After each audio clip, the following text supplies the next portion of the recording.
All right, hello. Today, in week 5 of the second quarter, we're going to be covering all of Twelfth Night. I think originally I had it split up into two, but it makes more sense to cover it up as one and then split the last unit into 3 weeks because it is pretty heavy stuff. So, what our main objective or our learning target for today is mostly to identify key plot elements in 12th Night, Acts 1, 2, and 3, and then as well as 4 and 5. But one of the things that is really important is that you'll understand the role of women in Shakespeare's time uh, and how that really played into this play. So right now, if you have not gone through the tutorial, stop this video and go through and read through the entire tutorial and then come back because there's a lot of information that I'm not going to go over that you need to know to be able to be successful for this unit. We have a visitor coming. All right. So, one of the things that's super important to know about women in Shakespeare's England, I'm not going to go into details because you need to read about it, but it's just that they would not have been acting in Shakespeare's plays. All parts that were women would have been played usually by boys or like young men, but nonetheless, they were not played by women. So, just something that's important to keep in mind when we're thinking about Twelfth Night. All right. So there's only one lesson activity in this first tutorial, and what it wants us to do is look over the characters, and then we're going to talk about sort of the like upside downness of the first 3 acts. What I'm going to do is, so I'm going to link the full playlist of all of these Course Hero videos into the Google Classroom so that if you want to watch all of the videos, it has like a scene by scene breakdown per act. It's really, really helpful if you want to understand this. This is a fantastic play, by the way. It's one of my favorite Shakespeare plays. If you've seen She's the Man, starring Amanda Bynes, it's a soccer movie. It's actually based off of Twelfth Night. So it's a super interesting story. It's really fun.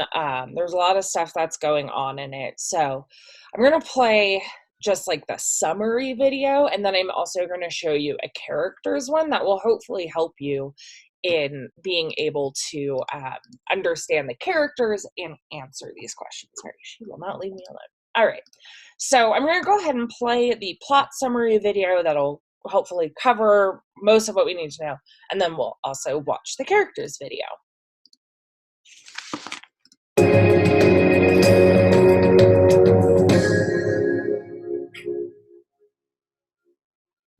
In the introduction of Shakespeare's comedy Twelfth Night, Viola has survived a shipwreck in which she became separated from her twin brother Sebastian, whom she presumes to be dead.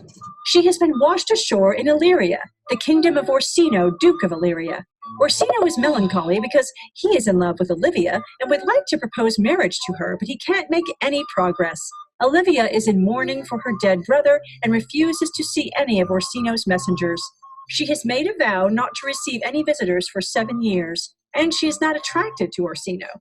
In the rising action, Viola, seeking work, goes to the court of Orsino dressed as a boy, Cesario, and not only gets a job, but becomes the Duke's favorite page. Orsino sends Cesario to plead his case to Olivia, but Olivia immediately falls passionately in love with Cesario. Meanwhile, Sebastian, Viola's brother, has also landed in Illyria, saved by Antonio, a kind man who turns out to be an old enemy of Orsino's. When Sebastian tells him he is going to Orsino's court, they separate, with Antonio giving him a purse of money in case he needs to buy something and wishing him good luck. Olivia's uncle, Sir Toby, his friend, Sir Andrew Aguecheek, Olivia's maid, Maria, and Olivia's jester, Feste, called the Fool, drink and make merry. When dour steward Malvolio scolds them for inappropriately partying in a house of mourning, they decide to get revenge on him, writing a false letter from Olivia that expresses her love for Malvolio. encouraging him to pursue her and bidding him to come and see her in ridiculous bright yellow cross-gartered stockings. Malvolio acts on the suggestions in the letter and makes a fool of himself, leading Olivia to think he has gone crazy. Outraged to see Olivia bestow such favor on a mere servant, Sir Toby encourages Sir Andrew, who is pursuing Olivia, to challenge Cesario to a duel. Antonio sees Sir Toby watching as Sir Andrew and someone he thinks to be Sebastian are drawing swords to duel, and he intervenes, saving Cesario from the duel. Sir Toby and Sir Andrew continue to chase Cesario, but they eventually come upon the wandering Sebastian, whom they believe is Cesario. Sebastian defends himself, wounding both men. Assuming Sebastian is Cesario, Olivia prevents them from further fighting and then asks Cesario to marry her. Sebastian is utterly confused, but he accepts. In the climax of the play, Viola and Sebastian finally meet face to face, overjoyed to find one another alive. In the following action, Orsino vows to marry Viola, and Olivia learns of the trick played on Malvolio, who was then locked away in a dark room. She releases him, and in the play's resolution, Olivia and Sebastian will live happily ever after, and Orsino and Viola will stay with Olivia until they marry.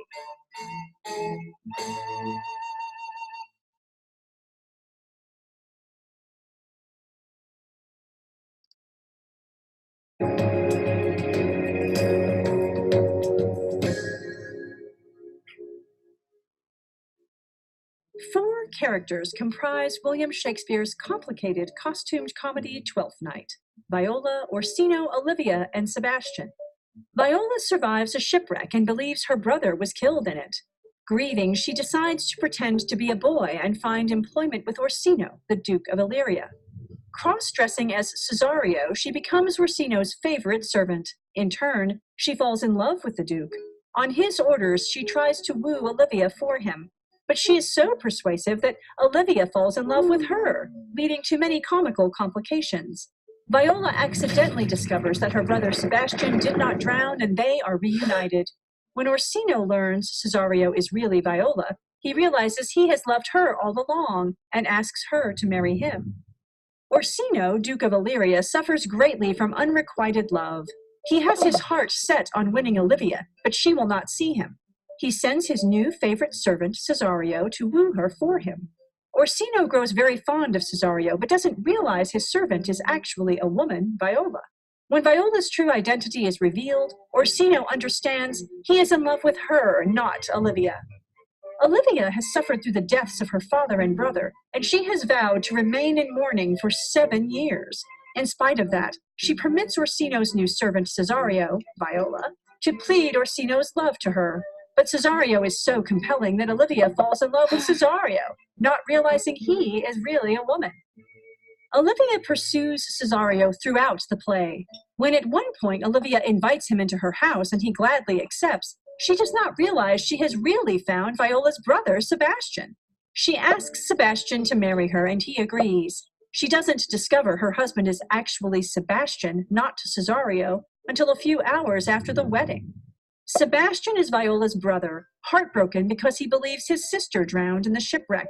He is grateful to Antonio, who saved him, and has become almost a surrogate father to him. Sebastian is perplexed when Olivia welcomes him so warmly. She believes him to be Cesario, but is impressed by her beauty and affection, and enthusiastically agrees to marry her.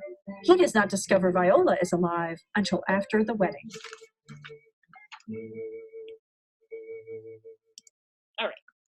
So obviously there are more characters in there. So for some of them, if you go through the tutorial, you're going to get a lot more information about them, but I can give you a little bit of just quick clarification. So Orsino is the Duke who is originally in love with Olivia and then employs Cesario, who is really Viola, and he ends up married.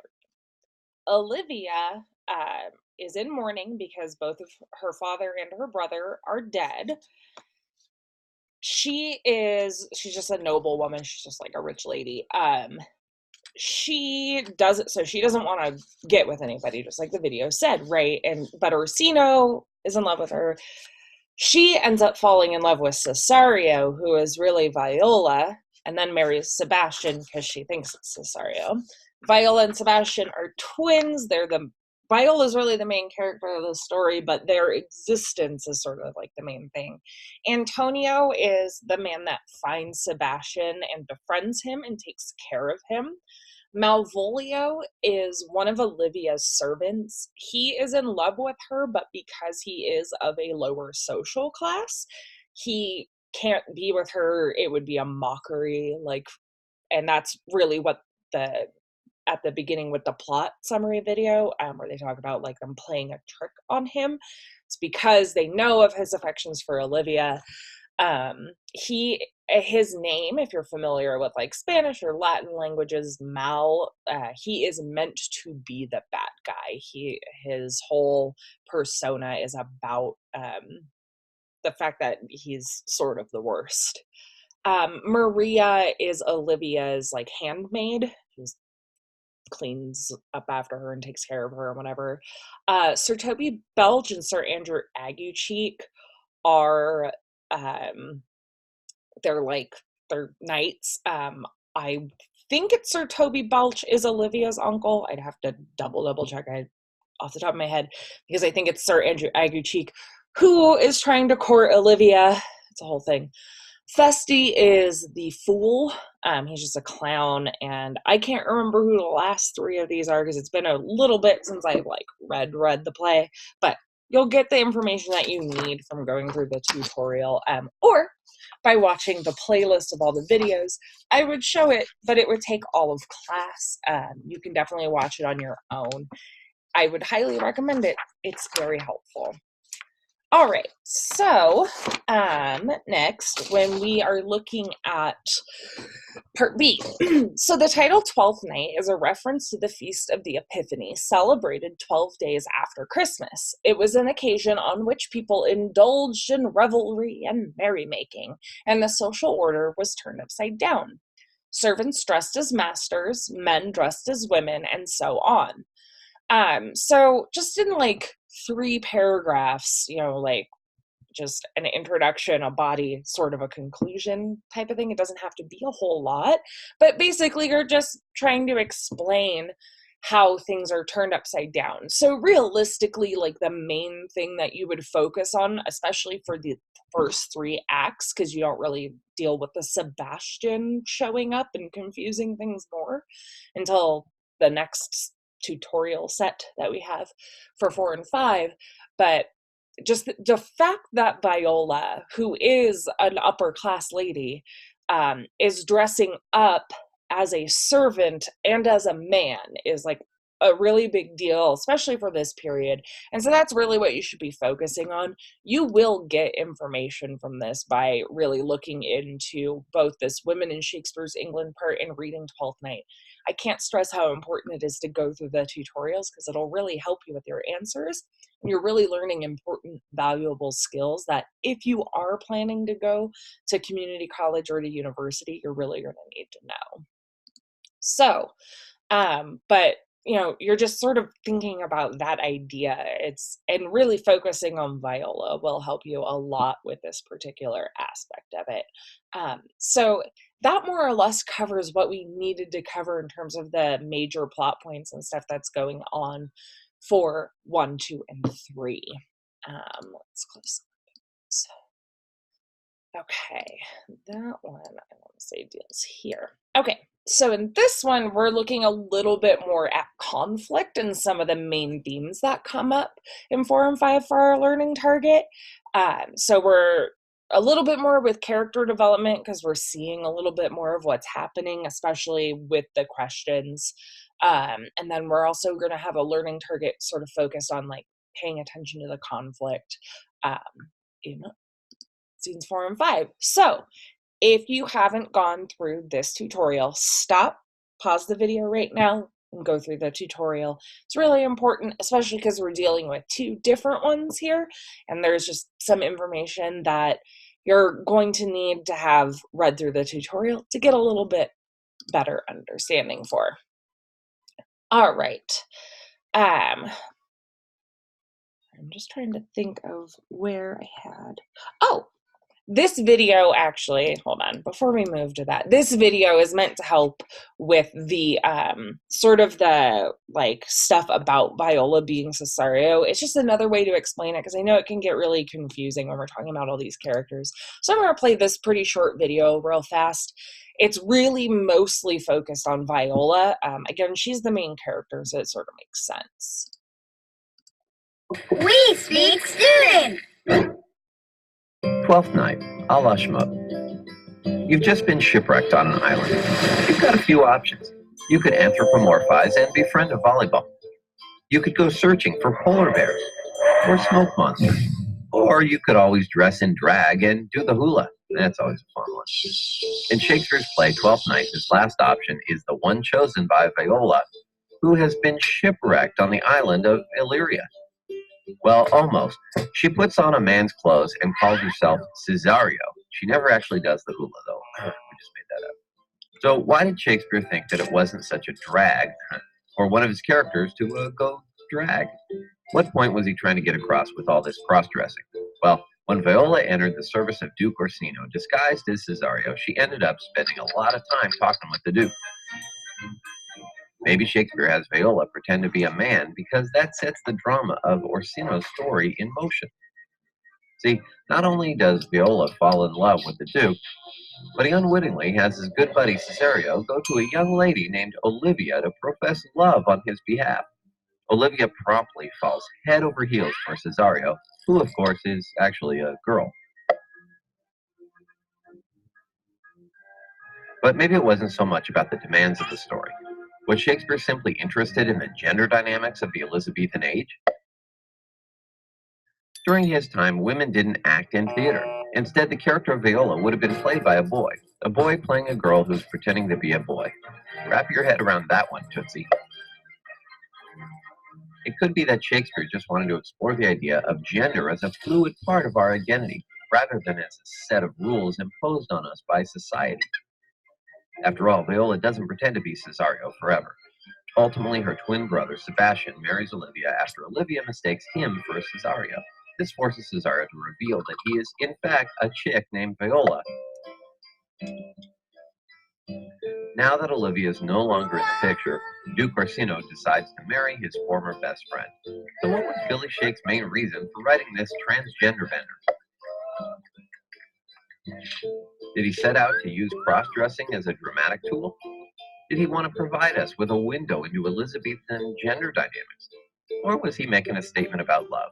That it's more about what you've got between your ears than what you've got, between your legs. Up amongst yourselves. Okay, so hopefully that's just like a little bit more insight into how that all works, and it'll kind of help you answer that question about how all that's done. Okay, okay, so one thing that's super important, and you're really going to want to watch the playlist regarding, we'll kind of see how much time we end up with, and I might play just through the acts and just have it at the end of this recording for you. So Malvolio is a really important minor character in the sense that his storyline is so important to like what is going on in the play, and he provides comic relief while at the same time being like a really sad, pitiful character. So there's always some kind of serious character who's supposed to really contrast the silliness in Shakespearean comedies, but Malvolio's story is really sad if you like actually read the play and analyze it. But it mentioned it in that plot summary video. So we know that Malvolio is in love with Olivia, who he can't be with. But then these people, Maria, Sir Andrew Aguecheek, Sir Tony Belch, they trick him into thinking that she wrote this like love letter to him. And so he wears this outfit that would be like, that just makes him look like he's an insane person.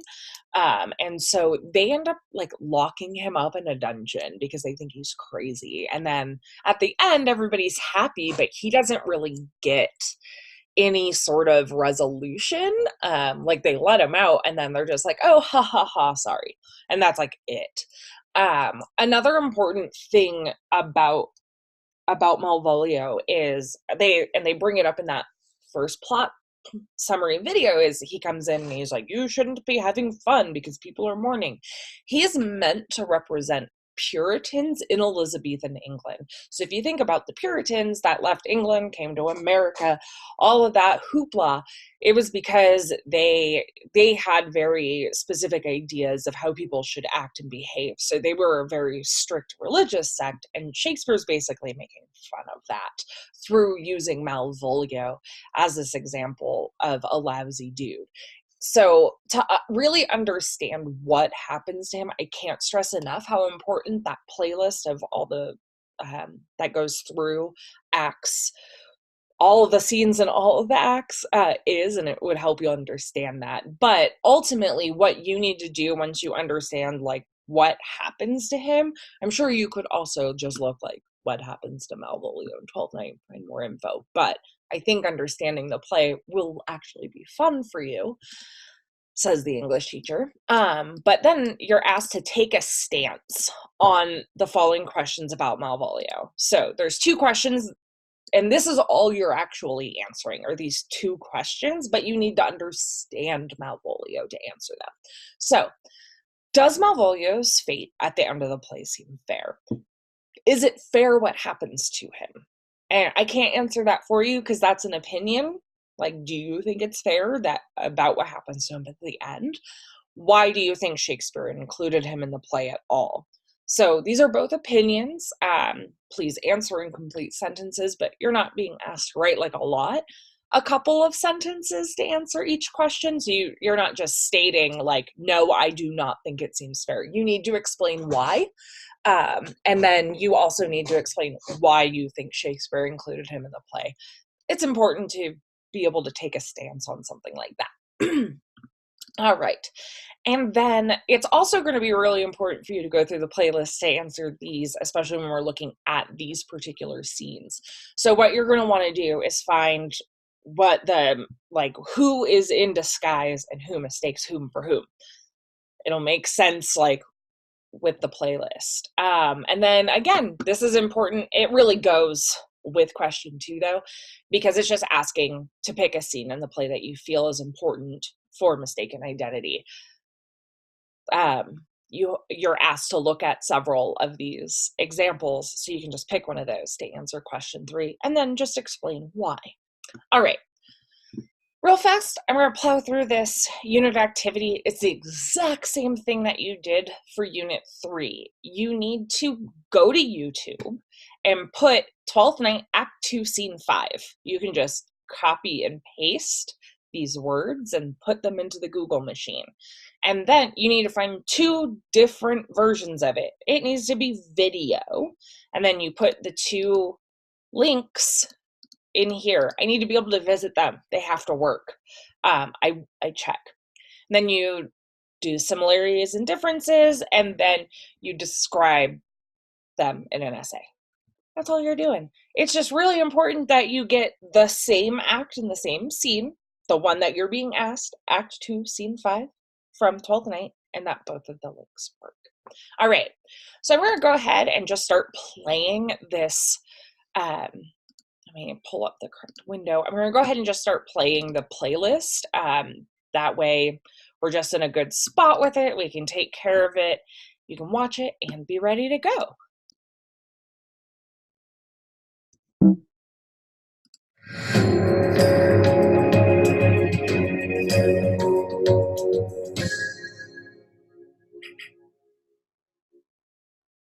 Act 1, Scene 1 of Twelfth Night opens in Illyria at the court of Orsino, the Duke. Orsino calls for music. If music be the food of love, play on. He is suffering agonies of love, and he expects his entire court to suffer right along with him. The only thing that soothes the Duke, who has a flair for the dramatic, is music, particularly sad music. That strain again, it had a dying fall. He is in love with Countess Olivia, even though he barely knows her, but she is beautiful, noble, and wealthy, so he pursues her. However, since her brother's recent death and her father's death not too long ago, Olivia has gone into deep mourning and will receive none of his messengers. The play is set in an imaginary country in Shakespeare's time, Illyria, but which did exist as a country hundreds of years earlier, around the 10th century BCE on the Balkan Peninsula. It eventually became part of the Roman Empire. Shakespeare often chose exotic locations for his plays, which enabled him to invent bizarre customs or laws, or to present situations that would not occur in Elizabethan England. By using a fictional setting, Shakespeare could more easily claim the people or events in his plays did not represent real people.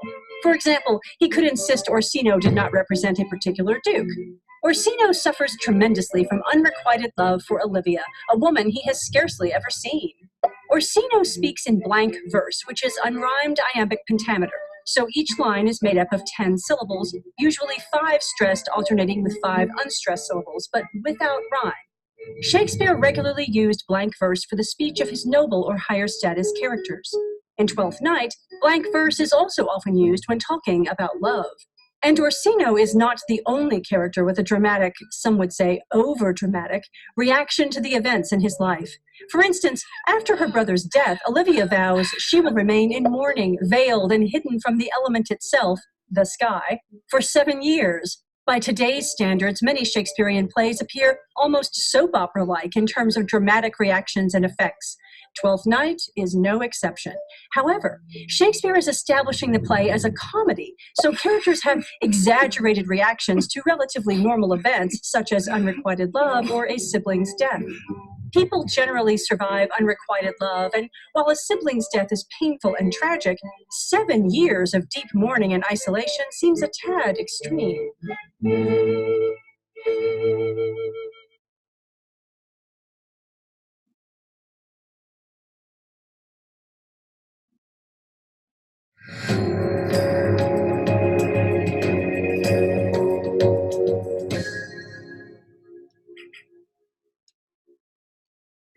In Act 1, Scene 2 of Twelfth Night, Viola, a young lady, has survived a shipwreck, but her brother, Sebastian, was last seen clinging to a bit of wreckage, and Viola believes him to be dead.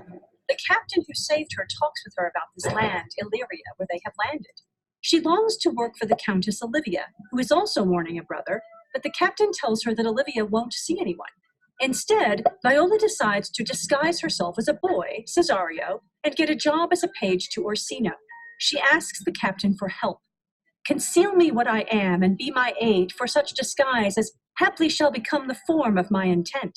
Like a character in a fairy tale, Viola finds herself suddenly alone in the world. Her brother is apparently lost at sea, though the captain tells her Sebastian might have survived. I saw your brother, most provident in peril, bind himself to a strong mast that lived upon the sea. But in spite of that, Viola grieves as if he were dead.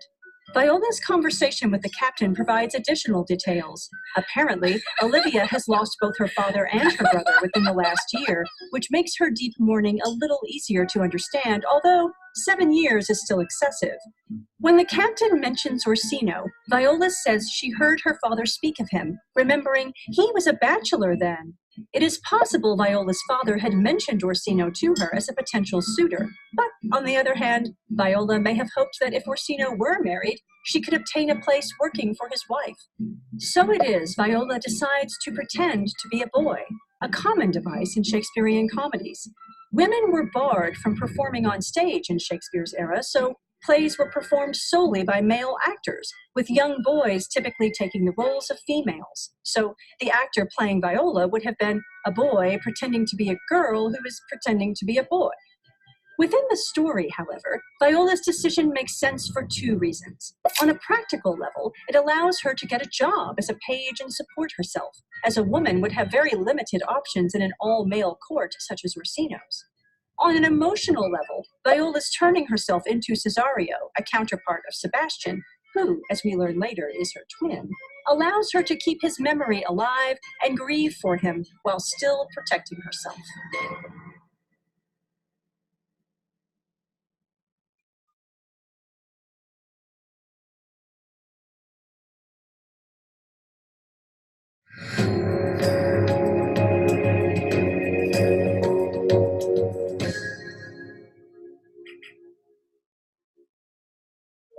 In Act 1, Scene 3 of Twelfth Night, at Olivia's house, her uncle, the comedic Sir Toby Belch, and her maid, Maria, talk about Olivia's grief for her brother. Sir Toby frustratedly exclaims, "What a plague means my niece to take the death of her brother thus? I am sure care's an enemy to life." He wants to have fun, and furthermore, he wants Olivia to accept his friend, Sir Andrew Aguecheek, as a husband. But Sir Andrew is hardly an impressive specimen, and Olivia has not taken any notice of him. Shakespeare's comedies inevitably incorporate some elements of low comedy, things done purely to make people laugh, often involving physical humor, crude jokes, sexual innuendo, boasting, and drunkenness. This helped keep the attention of the groundlings, those members of the audience who bought cheap tickets, stood nearest the stage, and were known to throw food at the actors when they were bored. While they certainly enjoyed the dramatic speeches, a few quick, easy laughs also helped keep them engaged. Shakespeare's plays often include a host of characters who are guaranteed to provide this type of humor. Low comedy characters typically speak in prose rather than in verse, as in this scene, in which the audience meets Sir Toby Belch, Olivia's servant Maria, and Sir Andrew Aguecheek for the first time. Sir Toby characterizes himself immediately by saying, "Care's an enemy to life." He thinks Olivia needs to stop being so sad, but his approach of drunken and noisy partying does not suit his niece at all, as Maria tries to explain. Sir Toby teases Maria with a play on words. When she tells him to confine his activities, he takes it as a request to dress better. Maria brings up another grievance, Sir Andrew. From Maria and Sir Toby's conversation, the audience understands Sir Toby likes Sir Andrew chiefly because he has money and is really easy to manipulate. But Maria says Sir Andrew is foolish and cowardly. His surname, Aguecheek, also suggests he is skinny, as if he is suffering from a disease. When Sir Andrew actually appears, he almost immediately demonstrates his foolishness. Sir Toby encourages him to flirt with Maria, hinting with sexual innuendo. But Sir Andrew seems unable to understand what Sir Toby means. Maria does, though, and she dismisses the idea, leading Sir Toby to complain that Sir Andrew was put down. Although Sir Andrew is foolish, he knows he won't win Olivia. He tells Sir Toby she won't even see him. Nevertheless, with minimal persuasion from Sir Toby, he swears to stay a month longer, and the two of them go off to noisily celebrate.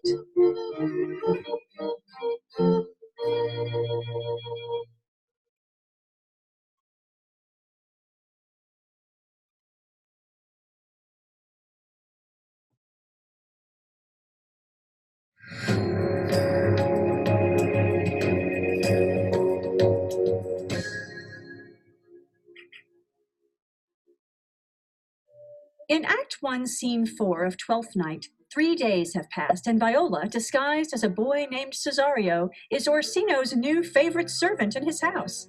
Valentine, one of Orsino's attendants, even tells her so, and reassures her that Orsino is not inconstant in his treatment of servants.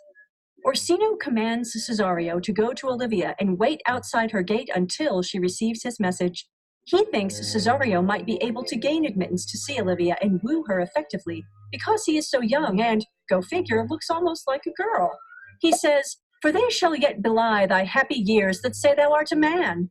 He describes Cesario's lips as hairless and his voice as feminine, even comparing his lips to those of the goddess Diana.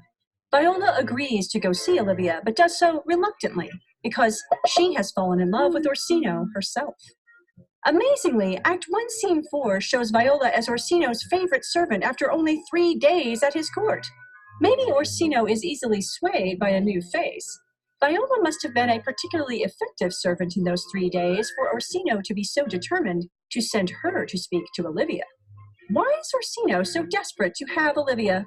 His logic is just plain silly. He tells Cesario to push the boundaries of polite behavior if that is what it takes for Cesario to get an audience with Olivia.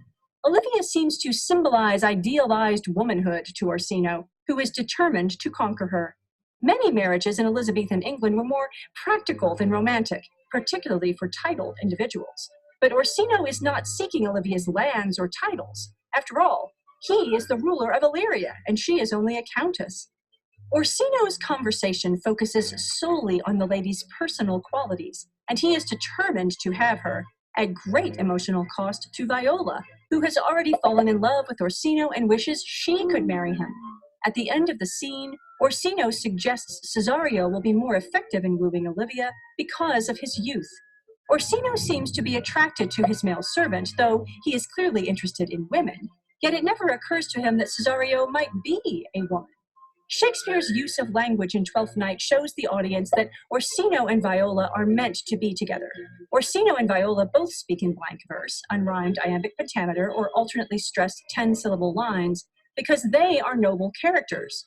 When Orsino is raving about his love for Olivia, however, Shakespeare deliberately breaks some of the lines. Sometimes Shakespeare intentionally makes a line by Orsino shorter than 10 syllables, and some of Orsino's broken lines are actually completed by Viola, so that if Orsino's and Viola's lines are combined, they equal 10 syllables.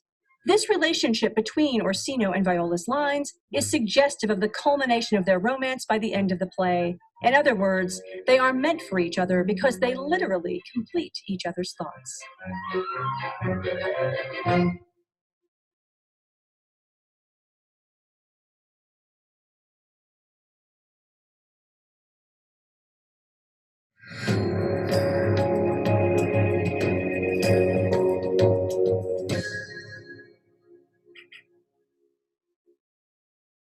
In Act 1, Scene 5 of Twelfth Night, Maria brings the fool, Feste, to Olivia, and he tries to cheer Olivia up, but Malvolio, Olivia's steward, complains his jokes are weak. Malvolio tells Olivia a messenger from Orsino waits at the gate and will not leave before he sees her. Olivia, putting on a black mourning veil, allows the messenger to enter. The messenger is Cesario. Cesario makes an eloquent speech and, out of curiosity, asks Olivia to remove the veil. Olivia does so, and Cesario responds with such beautiful language that Olivia falls in love with him. She has no idea young Cesario is actually Viola. She rejects Orsino's suit, but tells Cesario to come back again. After Cesario leaves, Olivia summons Malvolio and sends him after Cesario with a ring, on the pretense Cesario left it with her. Two more characters are introduced in this scene, the fool and Malvolio. In the tradition of all Shakespearean clowns, the fool is actually wiser than most of the other characters in the play, and demonstrates this when he tells Olivia that mourning for her brother is foolish because her brother is in heaven. Olivia seems to appreciate Feste's humor, but Malvolio does not. He is self-absorbed, gloomy, and grumpy at all times. Malvolio wants to get rid of the fool, but Olivia comes to the fool's defense. Also, for all her sadness, Olivia is eager to let go of her vow to mourn her brother for 7 years. It doesn't really take much persuasion to get her to see Orsino's messenger, and Cesario doesn't have to beg Olivia to take off her mourning veil. Olivia may already be regretting her promise. She seems ready for something new, and she finds it in Cesario. Cesario was not instructed to ask to see Olivia's face. Viola is understandably curious about the woman Orsino loves, and she is clearly impressed by Olivia's beauty. 'Tis beauty truly blent, whose red and white nature's own sweet and cunning hand laid on. But Olivia is not impressed by compliments, or by Cesario's descriptions of Orsino's passion for her, though she notes Orsino's many good qualities. Olivia is only emotionally affected when Cesario shifts into blank verse for the "make me a willow cabin at your gate" speech. She immediately asks about Cesario's parentage and sends a message to Orsino. "I cannot love him. Let him send no more, unless perchance you come to me again to tell me how he takes it." She is already creating an excuse to see Cesario again, as she continues to do when she sends a ring via Malvolio. No sooner does Cesario leave than Olivia gushes enthusiastically over the boy she just met. Act 1 concludes with the introduction of a complication neither Viola nor Orsino anticipated.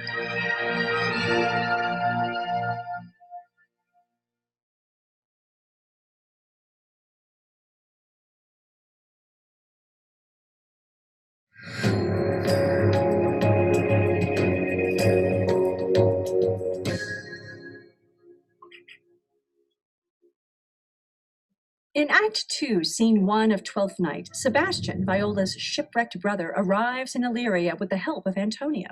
Antonio is the one who saved Sebastian from the shipwreck, and Sebastian is grieving for Viola, who he thinks is dead. Sebastian expresses his desire to see Orsino's court.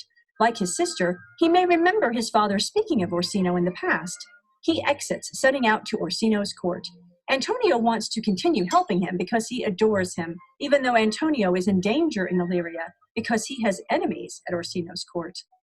Sebastian, Viola's brother, did not drown. Sebastian speaks in prose, just like his sister, too emotionally distraught to be poetic. Within the first few minutes of the scene, Sebastian says he and Viola are twins. He describes his sister, whom he believes to be dead, as beautiful and intelligent, an unusual description, as women were rarely praised for their intelligence in Shakespeare's day. Sebastian tells Antonio, "My stars shine darkly over me. The malignancy of my fate might perhaps distemper yours."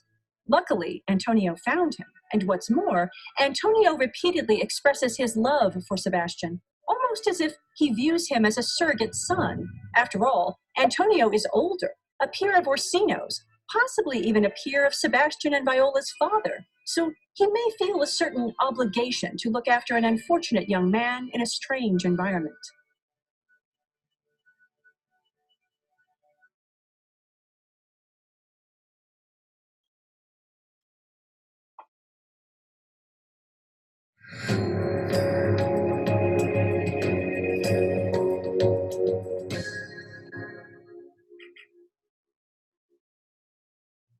In Act 2, Scene 2 of Twelfth Night, Malvolio finds Cesario, who has just left Olivia, and delivers the ring Olivia wanted to gift him.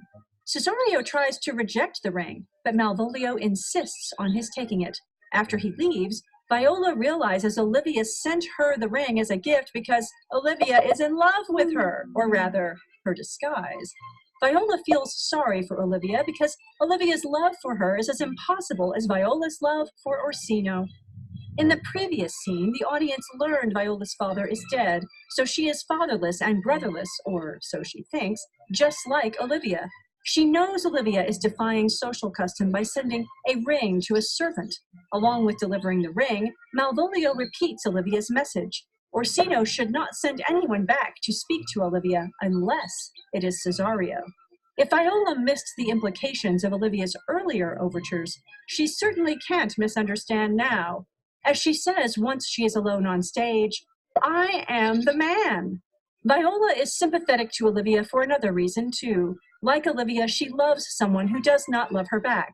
Viola's speech in this scene neatly outlines the love triangle. My master loves her dearly, and I, poor monster, fond as much on him, and she, mistaken, seems to dote on me.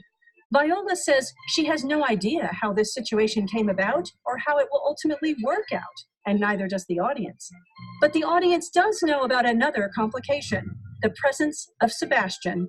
Viola also addresses one of the major themes of the play, the way disguise or deceit can cause problems in society and in love. Viola describes disguise as a tool of the devil and describes her alter ego, Cesario, as a monster because he is neither fully man nor fully woman in his borrowed clothes and borrowed name. Shakespeare ends this scene with one of his favorite concluding devices, a rhymed couplet.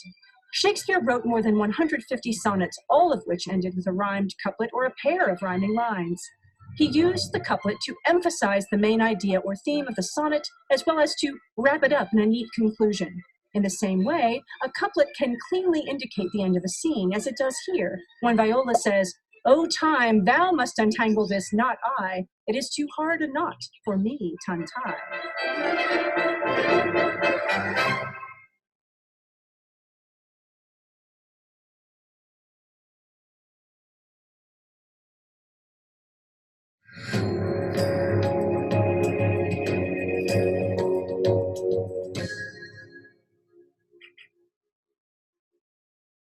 In Act 2, Scene 3 of Twelfth Night, that night at Olivia's house, Sir Toby and Sir Andrew are boisterously drinking and partying hard. They invite the fool to join them, and he serenades them with a love song, followed by a loud, drunken catch. A catch is a song sung in rounds. For example, one person starts singing, a moment later the second person joins in, starting at the beginning, then the third, and so on, as in row, row, row your boat. Maria comes in to quiet them down, followed by Malvolio. Malvolio scolds everyone severely for behaving inappropriately in a house of mourning. The partiers decide to take revenge on him. Maria offers to write a letter supposedly written by Olivia that implies Olivia is in love with Malvolio. Maria says her handwriting is very similar to Olivia's after all. Sir Toby, Sir Andrew, and the Fool will all join Maria to secretly watch Malvolio accidentally find the letter. While they are giddy in their eagerness to see how Malvolio reacts, the night ends on a melancholy note as Sir Andrew continues to complain of spending too much money and having no luck with Olivia. Sir Toby and Sir Andrew now demonstrate exactly the sort of behavior expected of low comedy characters. Drunk and rowdy, they persuade the Fool to join them in their revelry. Sir Toby and Sir Andrew's song is a repetition of the phrase, "Hold thy peace." Because hold thy peace means be quiet, their loud singing is already humorous. The lyrics can also be interpreted as having a sexual meaning too, with peace referring to the male sexual organ. This would align perfectly with Sir Toby's style of humor. While Sir Toby is the instigator of most of the pandemonium, Maria is the one who thinks up a way to trick the dour, sanctimonious Malvolio. If Malvolio wasn't so awful to them, the trick might never have happened. Malvolio is doing his job as steward and trying to maintain order in the household, but he does so harshly here, telling Sir Toby that Olivia wants to kick her uncle out of the house, though nothing Olivia ever says supports such a claim. Malvolio threatens to blame Maria for the men's revels, even though she only came to quiet them down. It's hard to feel sorry for Malvolio.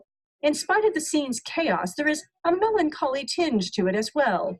The Fool sings a love song emphasizing the passing of time. At the end of the scene, Sir Andrew sounds sorrowful.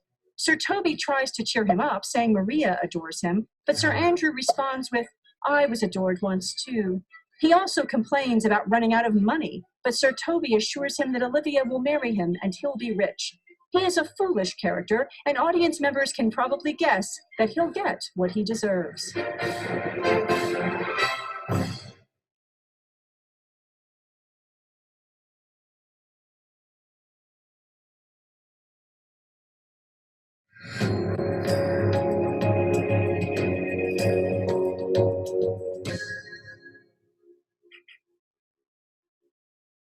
In Act 2, Scene 4 of Twelfth Night, back at Orsino's palace, Orsino talks with Cesario about love.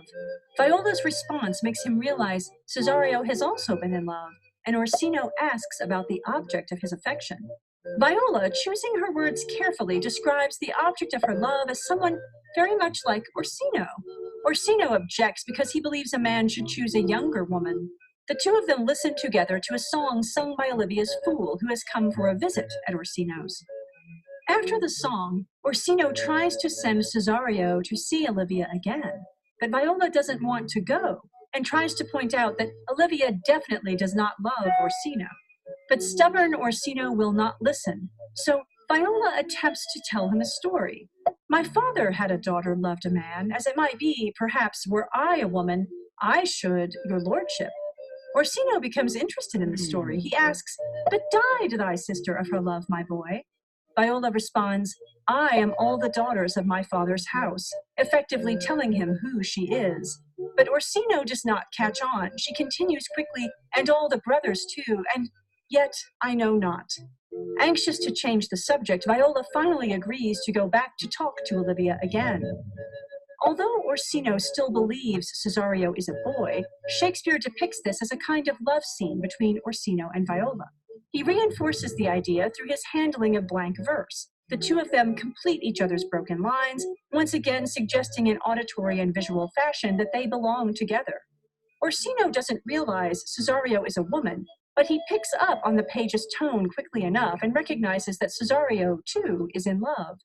Viola does her best to be truthful about her loved one, describing her love as similar to Orsino in looks and age. Orsino does not approve, saying the man should be the elder in the relationship. Viola, of course, is younger than Orsino. Shakespeare is again returning to the topsy-turvy theme. An older woman with a younger man would be wrong by Elizabethan standards. Orsino loves Olivia because she is beautiful, but he has had very limited interaction with her. Viola is both beautiful and intelligent, and her intellectual qualities are on full display in this scene. She listens sympathetically to Orsino, but she also challenges him. Orsino insists no woman could ever love him the way he loves Olivia. Also, it seems that Viola's masquerade is connected to her grief for her brother Sebastian. She looks like Sebastian, and she uses her male disguise to keep her brother's memory alive.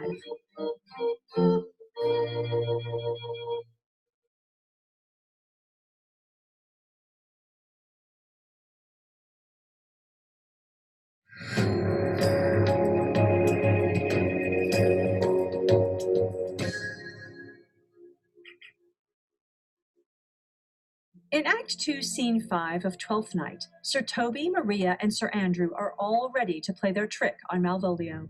They have also invited Fabian, one of Olivia's servants, who has reasons to resent Malvolio, to get in on the plot. They drop the letter in the garden, where Malvolio will most probably see it, and they hide to observe him. Malvolio soon enters the garden, daydreaming. He claims Maria is in love with him, but his real fantasy is to be married to Olivia. He describes the life he imagines with her in some detail, including the way he would humiliate my kinsman Toby. In the meantime, the prank's orchestrators are hidden from Malvolio's view, frequently laughing and bursting in with comic asides and objections to what Malvolio says. Malvolio picks up and reads the letter and is immediately convinced it is from Olivia. The letter is phrased carefully and obliquely, but Malvolio immediately interprets it to be about himself. It ends with a request to appear before Olivia, decked out in yellow stockings, cross-gartered and smiling. After Malvolio dashes off, Maria anticipates his first approach to Olivia. He will come to see her in yellow stockings, and 'tis a color she abhors, and cross-gartered, a fashion she detests. Act 2, Scene 5 depicts one of Shakespeare's oft-used theatrical devices, characters eavesdropping on other characters. Although Malvolio is talking to himself, Sir Toby, Sir Andrew, Maria, and Fabian talk at least twice as much as he does, usually telling one another to be quiet. The constant repetition of the word peace echoes the Hold Thy Peace round which they sang the night before, the song which got them in trouble with Malvolio in the first place. Before he ever sees the letter Maria composed, Malvolio imagines himself as a count married to Olivia and controlling the people around him. When he reads the letter, Malvolio says, "If I could make that resemble something in me," he wants earnestly to make it about himself.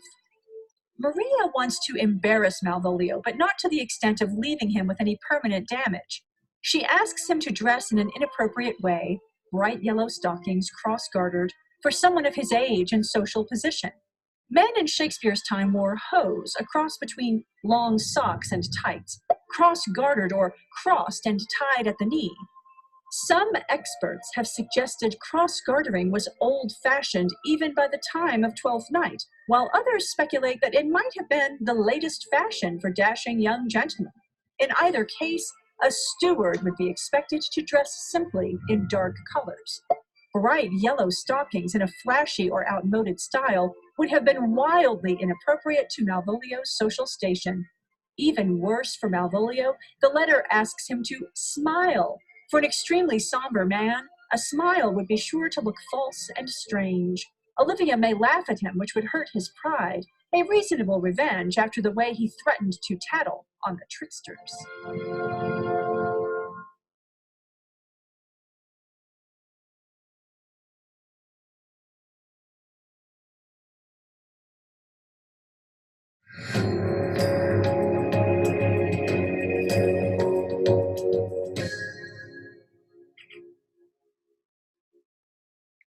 In Act 3, Scene 1 of Twelfth Night, Viola, in her Cesario disguise, has gone to see Olivia again.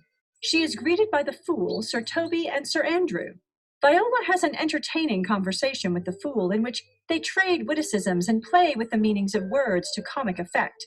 She seems to be able to keep up with him verbally and intellectually in a way Olivia was not. After the fool leaves, Viola says, "This fellow is wise enough to play the fool, and to do that well craves a kind of wit." Impressed by Cesario's turn of phrase, Sir Andrew tries to take notes on how Cesario speaks to Olivia, but Olivia sends them all away so she can speak to Cesario privately. Olivia professes her love to Cesario. She acknowledges the awkward position she is in because of the stratagem of sending Cesario a ring, and she invites Cesario to respond. Viola tries to let her down gently, but Olivia interprets gentleness as affection, so Viola has to be clear. I have one heart, one bosom, and one truth, and that no woman has, nor never none shall mistress be of it, save I alone. She promises never to visit Olivia again, but Olivia encourages her to return. Shakespeare builds on the theme of the topsy-turvy world through the fool in this scene. The fool is wise. In fact, Shakespeare's fools are often wiser than the other characters. They are willing to accept the world as it is, even when the world is crazy. Indeed, the world continues in topsy-turvy mode when Olivia dismisses her entire household so she can be alone with Cesario and almost immediately announce her love for him. The language of the play at this point quickly shifts into blank verse. Olivia wants to talk of love, and Viola matches her, though Viola wants to speak of Orsino's love for Olivia in order to fulfill her duty to him. Although their language is in harmony stylistically, Viola, as Cesario, appears cold and stern to Olivia, saying she pities Olivia because the latter has debased herself by stooping to shameful cunning in her pursuit of love. But when Olivia wants to interpret that as a type of love, that's a degree to love, Viola contradicts her. No, not a grise, for 'tis a vulgar proof that very oft we pity enemies. Olivia appears to get that things aren't going to work out romantically with Cesario when she says, "Be not afraid, good youth, I will not have you." Yet, just a few lines later, Olivia pleads her case again, this time in rhymed couplets. "I love thee so that maugre all thy pride, nor wit nor reason can my passion hide." Viola also responds in rhymed couplets, swearing she does not love Olivia.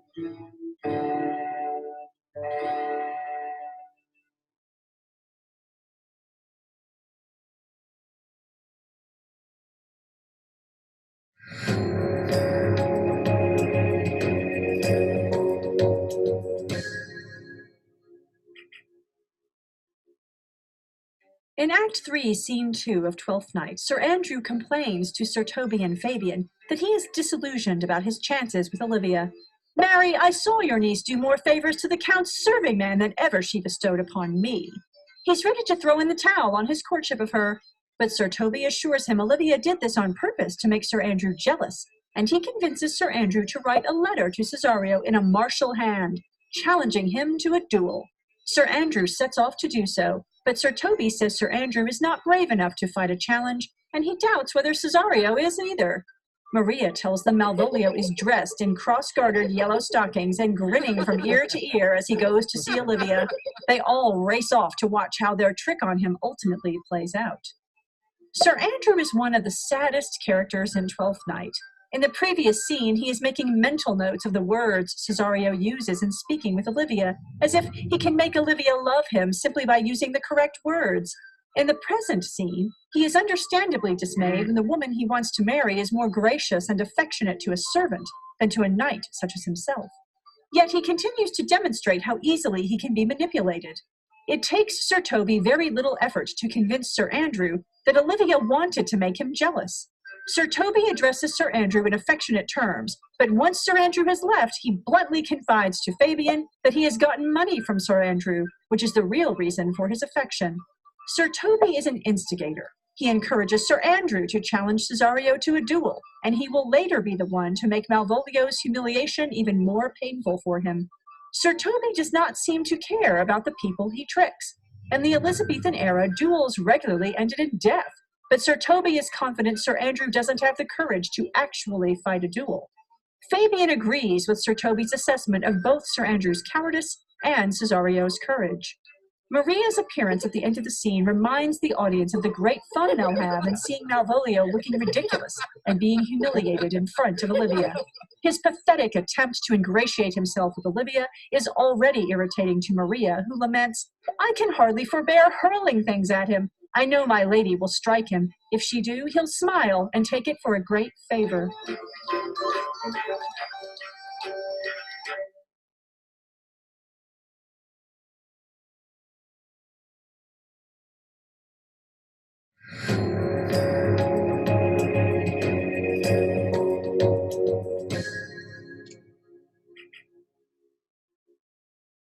In Act 3, Scene 3 of Twelfth Night, Antonio has rejoined his friend Sebastian, and while Sebastian is glad for his company, he does not want to further inconvenience Antonio. He wants to see the town, but Antonio explains he is an old enemy of Orsino's and had better not walk the streets freely. The men agree to split up. Antonio will arrange lodging for them at an inn, and Sebastian will explore the town.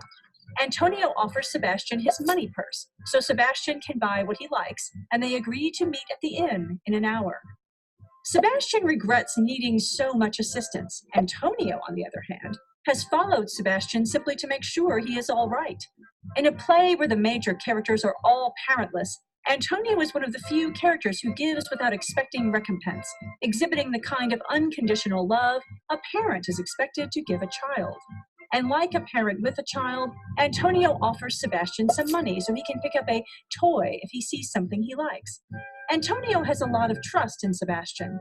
Antonio is in a dangerous place. He minimizes what happened to make him an enemy of Illyria, claiming not very many people were killed, and the costs could have been mostly paid back.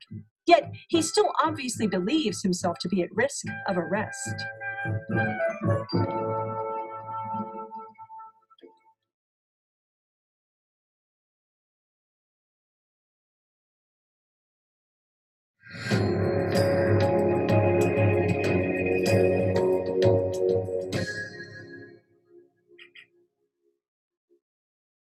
In Act 3, Scene 4 of Twelfth Night, Olivia has sent a servant to bring Cesario back to her, and she calls for Malvolio to be brought to her in the meantime. Malvolio enters in yellow stockings, cross-gartered and grinning madly. He flirts with Olivia and refers to the letter which she, of course, knows nothing about. She decides he must be crazy and tells Maria to have Sir Toby take care of him, saying, "Let some of my people have a special care of him. I would not have him miscarry for the half of my dowry." Malvolio believes this order proves Olivia does care for him. When Sir Toby and the others approach him, he is even crueler to them than usual. Sir Toby decides they should bind and lock Malvolio up in a dark room as if he were insane. Sir Andrew enters with his letter challenging Cesario to a duel. It is badly written, but still, Sir Andrew is proud of it. He leaves, and Sir Toby says he will not deliver the challenge as written because it wouldn't frighten anyone. Instead, Sir Toby will challenge Cesario verbally, so he can personally portray Sir Andrew as a fierce fighter. Olivia re-enters with Cesario. She is still trying to win him over, but Viola will not be swayed. When Olivia leaves, Sir Toby confronts Cesario with Sir Andrew's challenge. Viola and Sir Andrew don't want to fight, but they are egged on by Sir Toby and Fabian. Suddenly, Antonio enters and stops the fight before it starts. Thinking Viola is Sebastian, Antonio readily leaps into the fight to defend his young friend, and he is arrested. Antonio asks Viola to return his money purse, which she doesn't have. Antonio feels betrayed, and he shouts at Viola, calling her Sebastian. In that moment, Viola realizes her brother is alive, and she runs off to look for him. Sir Toby and Sir Andrew chase after her, determined to finish the duel.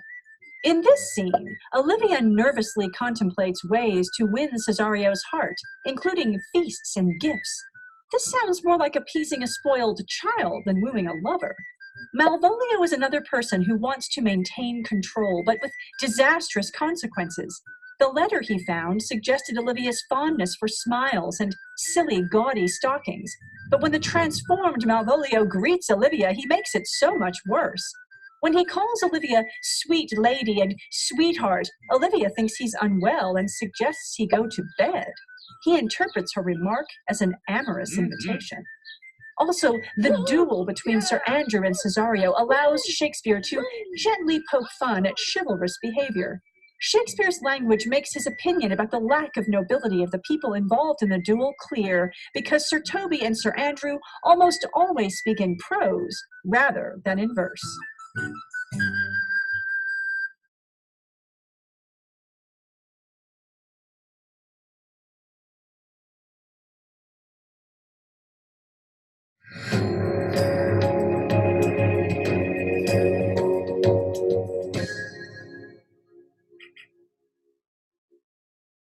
In Act 4, Scene 1, the fool, believing he has Cesario in hand, brings Sebastian to see Olivia. Sir Toby and Sir Andrew reappear.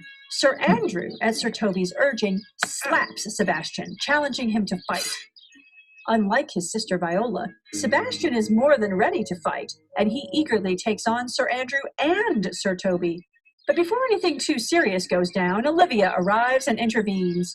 She sends Sir Toby away and invites Sebastian, whom she thinks is Cesario, into her house. Sebastian is puzzled, but is perfectly willing to go with the beautiful woman who speaks so lovingly to him. Sebastian and Viola may look alike, but they are very different in temperament. Sebastian is more aggressive.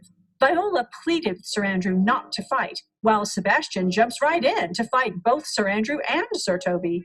Olivia thinks Sir Toby is the aggressor, and therefore Cesario needs her help. Cesario is attractive to Olivia, partly because she feels she could control a young, gentle man. But Sebastian is a very different prospect. Shakespeare's language also leans toward depicting Sebastian and Olivia as a successful couple. Near the end of the scene, Olivia shifts into speaking in blank verse, and Sebastian picks it up from her. Not only do they both speak in blank verse, with occasional rhymed couplets, they also finish each other's sentences, just as Orsino and Viola do.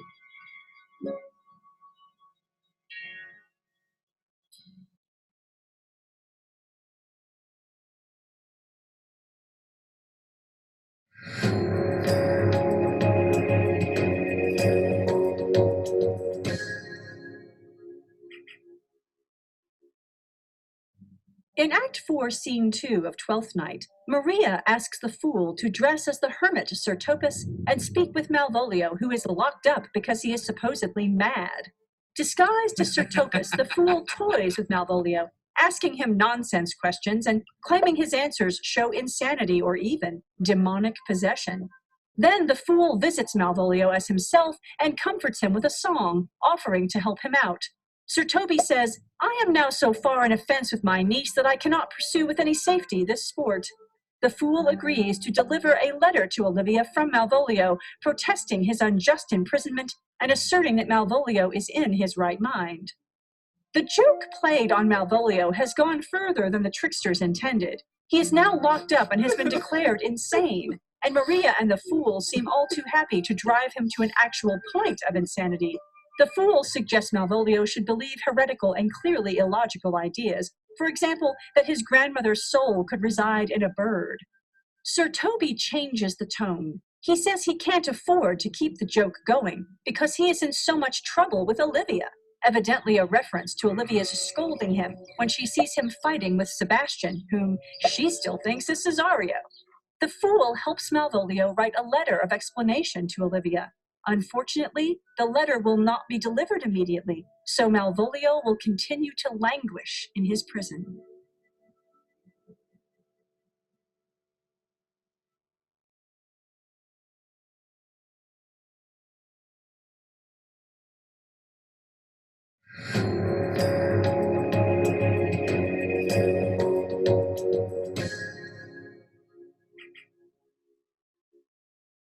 In Act 4, Scene 3 of Twelfth Night, Sebastian is confused but delighted by his new situation.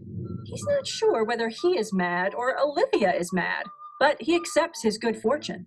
Sebastian tries to get his bearings by grounding himself in real things. This is the air. That is the glorious sun. This pearl she gave me, I do feel it and see it. 'Tis not madness. Olivia has indeed shown favor toward him by giving him a fantastic gift, a pearl.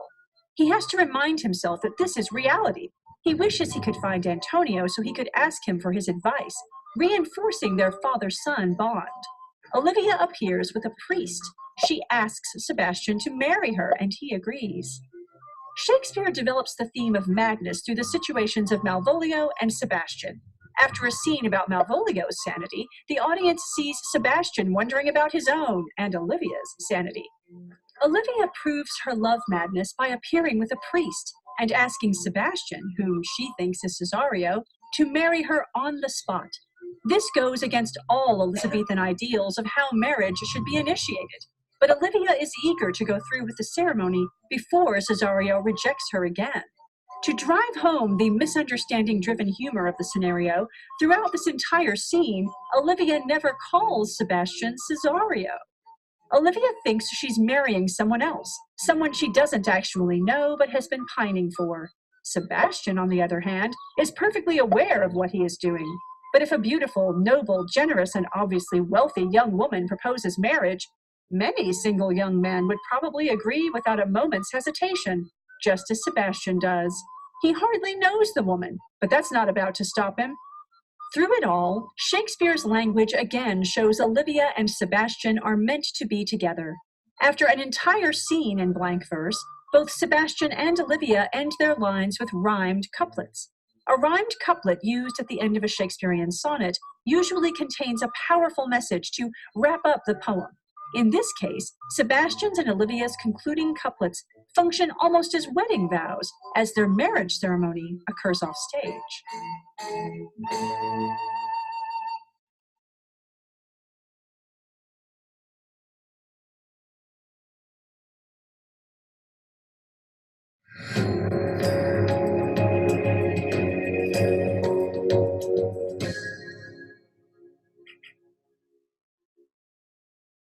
Act 5, Scene 1 is the final scene of Twelfth Night. In it, Orsino finally goes to see Olivia, bringing along favorite servant Cesario. He meets the fool who has come to deliver Malvolio's letter of explanation to Olivia and asks him to tell Olivia he is here. As they wait, the officers bring Antonio to Orsino. Although Antonio helped Viola as Cesario end the duel with Sir Toby and Sir Andrew, Orsino remembers him with bitter enmity from a past conflict. He also thinks Antonio is crazy because Antonio insists Cesario has been with him for the past 3 months. Indeed, Viola, dressed as a man, is the spitting image of her brother Sebastian. Olivia arrives and criticizes Cesario for failing to keep her promise to keep Orsino away from her. Viola, as Cesario, tries to demonstrate her loyalty to Orsino, but Orsino can tell Olivia has fallen for Cesario. Orsino is so furious he might even kill Cesario. Viola says she will go with Orsino even if it means her own death because she loves him. Olivia cries out, "Cesario, husband, stay!" She summons the priest who verifies her marriage to Cesario, although she actually married Sebastian. Sir Andrew stumbles in, followed by Sir Toby, both of them injured in a fight with Cesario, actually Sebastian. Everyone is thoroughly confused when Sebastian appears. Sebastian immediately apologizes to Olivia for hurting her relative, Sir Toby, and then greets Antonio warmly. When he notices Viola, the siblings stare at one another. They talk slowly, trading facts about each other and their father until they can accept the truth they are both alive. However, Viola asks Sebastian not to hug her until she has changed back into women's clothing. Sebastian comforts Olivia, saying she was meant to marry a man, not his sister. Orsino confirms Sebastian and Viola's family is of noble blood. Then he turns to Viola and takes her hand, proposing marriage to her. She hesitates, wanting to be dressed as a woman before she embraces him, and says the captain, who has her clothes, has been arrested on a charge from Malvolio. Olivia asks Fabian to let Malvolio out of his dark room so she can speak with him. Malvolio blames Olivia for tricking him, but Olivia looks at the letter and recognizes Maria's handwriting. Fabian explains the trick played on Malvolio. Malvolio storms out, demanding revenge on everyone involved in the trick. Orsino calls after him about the captain and Viola's clothes. Orsino promises Viola he will call her Cesario until she is properly dressed. But when in other habits you are seen, Orsino's mistress and his fancy's queen. Everyone exits except the fool, who serenades the audience with a song as the play concludes. The fool says Orsino suffers because of his friends, who will not tell him when he is making a mistake, claiming the Duke's enemies serve him better because they will tell him when he is in error. When Viola is finally revealed as a woman, there is no need for a dramatic exchange of vows between her and Orsino. It's already happened. Orsino didn't need Olivia. Viola is the right woman for him. And Olivia has married a Cesario look-alike, Sebastian, who actually wants her. All is right with the world.